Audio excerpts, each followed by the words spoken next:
Assalamualaikum dan salam sejahtera. Kali ini saya nak kongsi pula saya punya pendapat ataupun fikiran tentang rumah. Jadi rumah ni semua orang nak beli rumah kan, semua orang nak ada rumah sendiri, itu ideal. Dan harga rumah pun semakin mahal sekarang ni. Betul lah tu, harga rumah makin mahal, tapi gaji kat Malaysia ni tak naik sama kadar dengan kenaikan harga rumah. Itu memang masalah besar sekarang ni. Tak apalah. Rumah kan memang bab budaya, saya tengok budaya kat Malaysia ni kan. Bila kita makin banyak tinggi pendapatan, we tend to having a bigger house. Tak salah pun sebenarnya. Tak salah pun. Tapi just nak share saya punya pengalaman lah. Masa saya nak beli rumah dulu kan, memang saya plan beli rumah umur 30. Saya plan dah.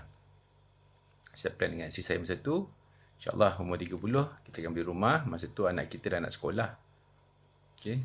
Jadi sebab tu kami decided untuk buat loan kereta, our first car, only 5 years. Walaupun tak sebayar lebih sikit bulan-bulan, tapi tak apa, sebab kita nak plan beli rumah umur 30. Alhamdulillah dapat beli rumah umur 30. Tapi masa beli rumah tu, itulah masa decision making tu. Masa tu saya kerja kerajaan, saya layak untuk dapat subsidi interest. Maksudnya dia kira senang macam ni lah. Kalau bila kira balik subsidi punya interest tu, saya dapat bayar, kalau amount installment saya sebulan, saya bayar 1,000 je. Installment saya 2,000, saya hanya bayar lebih kurang separuh je. Masa tu lah. Maksudnya saya dapat interest subsidi dengan saya punya agensi kerajaan tu lah. Dia badan kanun. Dengan saya punya pay grade, saya layak beli rumah, harga dia up to 450,000, 450,000. Masa tu tahun 2004, 2005. 2005 lah masa tu. 2005. Masa tu saya nak beli rumah dekat area Nilai. Jadi saya cari rumah. Masa tu kat Nilai harga murah lagi. Masa tu harga rumah kalau 300,000 tu dekat Nilai Impian dah dapat banglo. Kalau corner lot dalam 200 lebih, 200,000 lebih je. Tapi saya decided saya tak nak rumah besar. Walaupun masa tu I was qualified. Kalau saya ambil loan 300,000 pun boleh lagi, mampu lagi bayar bulan-bulan sebenarnya. Sebab ada subsidi interest kan. Masa tu isteri saya pun tak ada apa-apa loan. So kita boleh combine lah sebenarnya. Tapi masa tu walaupun family kata cari rumah yang besar, corner lot, sebab boleh kan, qualified pun, mampu pun sebenarnya masa tu. Tapi saya decided tak nak. Saya hanya beli rumah terrace 2 tingkat, intermediate, yang rumah tengah lah. Kenapa? Semasa tu saya fikir sebab saya tengok rumah mak mentua saya dekat Kelantan, rumahnya banglo lah, ada ke 4 ke 5 bilik, 5 ke 6 bilik masa tu. Okay. Bila anak dia dah bekerja, dah kosong. Hanya penuh bila cuti hari raya, tapi tak semua balik pun. Setiap hari raya pun ada masa penuh, ada masa tak penuh. Macam nampak perkara tu lah. Jadi saya decided tak perlu pun rumah yang besar. Saya fikir balik, that's why saya decided beli intermediate. So memanglah, alhamdulillah rumah tu selesa lah. Selesa dekat Nilai.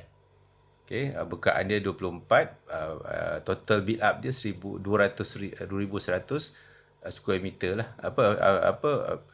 Square feet, kaki persegi. Okay, besar lah tu. Okay, alhamdulillah. Harga dia hanya 193,000. Bukan harga Bumiputera lah. Sebab saya nak pilihkan lot saya kan. Alhamdulillah. So, I decided lah, walaupun ramai, masa tu kawan-kawan saya, kenapa tak ambil yang banglo? Kenapa tak ambil corner lot kan? Sebab layak dan mampu pun. Alhamdulillah. Okay, tapi itulah saya decided tak.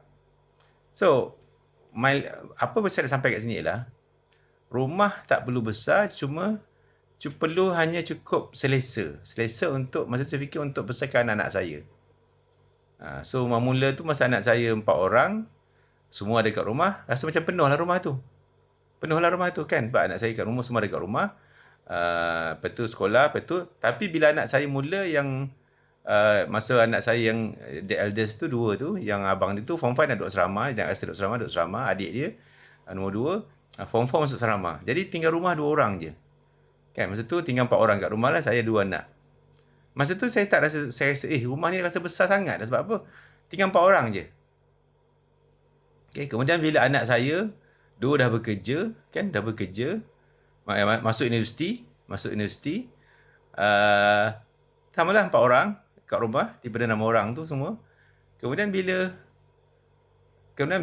anak saya dah bekerja 2 orang, seorang masuk universiti, seorang masuk asrama, di ujung saya tinggal 2 orang isteri saya. Alhamdulillah lepas tu pula anak saya nombor 2 tu nak duduk rumah dengan mak dia lah. Dia bekerja tapi nak duduk rumah. Okey lah. So now basically rumah tu ada 3 orang. Tapi anak dah besar ni dah di bawah sini. So jadi kesimpulannya saya tinggal 2 orang kat rumah. Most of the time. Kalau anak saya yang ada duduk rumah pun, yang perempuan tu pun dia hadir lah. So masa tu baru isteri saya pun acknowledge, saya pun acknowledge.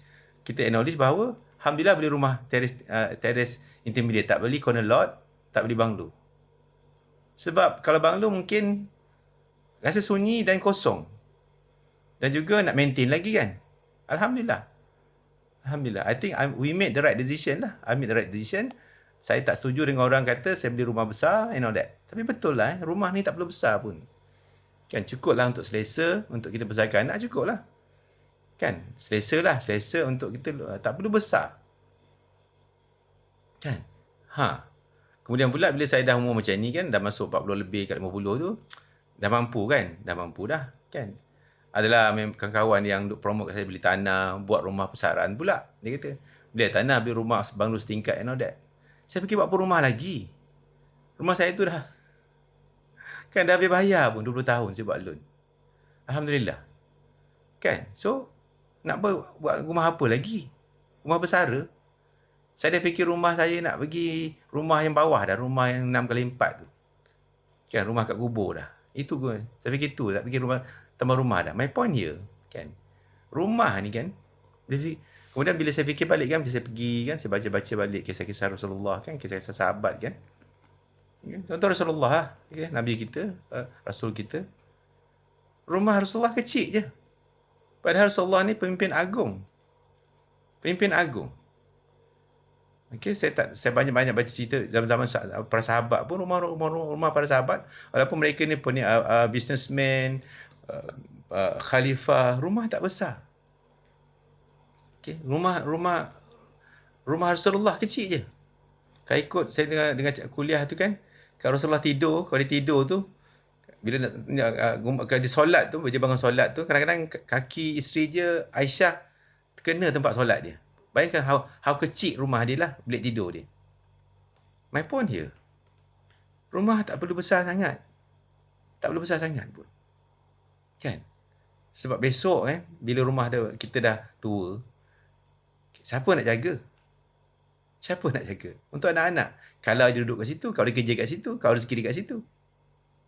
Kan? Saya punya pendapat lah. Saya tengok banyak rumah-rumah. Okay? Akhirnya, kosong. Macam rumah mak mentua saya sekarang ni kan. Sekarang ni dia pun tak duduk kat situ. Sebab dia dah tak bersihat sangat kan. Tak ada duduk seorang. Rumah banglo tu, dah ada 6 bilik kot. Ke 5-6 bilik dah. Okay? Dia tempat tu duduk, rumah anak di sebelah rumah tu. So my point here, rumah tak perlu besar.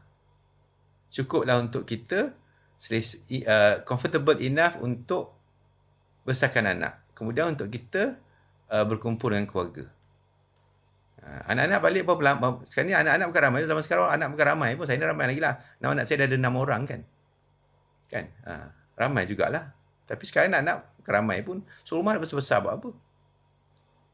Nak expand apa lagi kan?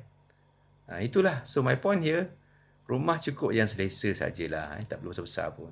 Ikut kemampuan kita. Tak perlu mewah sangat pun. Okay? Sebab besok apa-apa semua kena tinggal juga. Kan?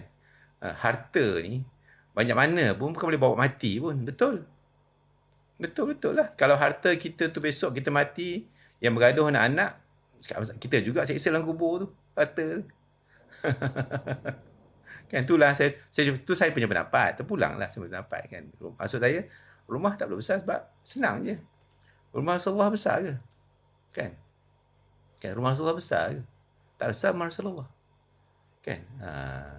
Itu je. Yang rumah besar-besar ni, Fir'aun besar lah rumah dia. Karun besar lah kan. Orang-orang yang kemudian jadi sombong lah pula kan. Something like that. Itulah. So insyaAllah lah.